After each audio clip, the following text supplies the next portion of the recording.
మిత్రులారా, మంచి చెడుల మధ్య జరిగే అద్భుత పోరాటాన్ని చూసేందుకు సిద్ధంగా ఉన్నారా? గజముబాసురుడిని ఓడించిన గన్నాకుడి గాహ్ను కలిసి ఆస్వాదిద్దాం. స్వరలోకంలో ఒకప్పుడు గజమునాసురుడు అనే రాక్షసుడు ఉండేవాడు. అపారమైన చక్కతి, దుష్ట మార్గాలతో విశ్వాన్ని అల్లకల్లోలం చేసేవాడు. అతడి అగడాలతో విసిగిపోయిన దేవతలు విఘ్నాలను తొలగించే గణపతి సాయం కోరారు. తన శక్తిమంతమైన గొడ్డల్లి దివ్య జికాంతో గణపతి భయంకరమైన రాక్షసుడిని ఎదుర్కోవడానికి బయలుదేరాడు. ఆకాశం చీకటితో నిండి మెరుపులు బ్రౌగుతుండగా ఆ ఇద్దరు శక్తులు యుగాల పోరాటంలో గీకొన్నాయి. గజముబాసురుడు కోపంతో దూసుకొచ్చాడు. కాని గణపతి ప్రశాంతంగా, నింబరంగా అతని ప్రతి కదలికను హస్మాన్ నైపుణ్యంతో ఎదుర్కొన్నాడు.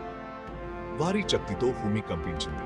తన గొడ్డలితో ప్రతిపుతో గణపతి చీకటిని తరిమి కొట్టాడు. ధర్మం యొక్క బలాన్ని ప్రపంచానికి చూపించాడు.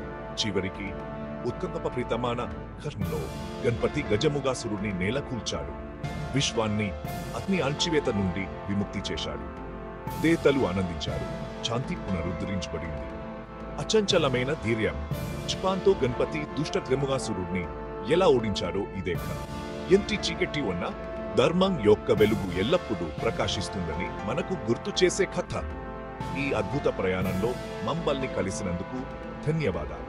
ఈ కథను పంచుకోండి మరియు గణపతి విజయం యొక్క వెలుగును వ్యాప్తి చేయండి.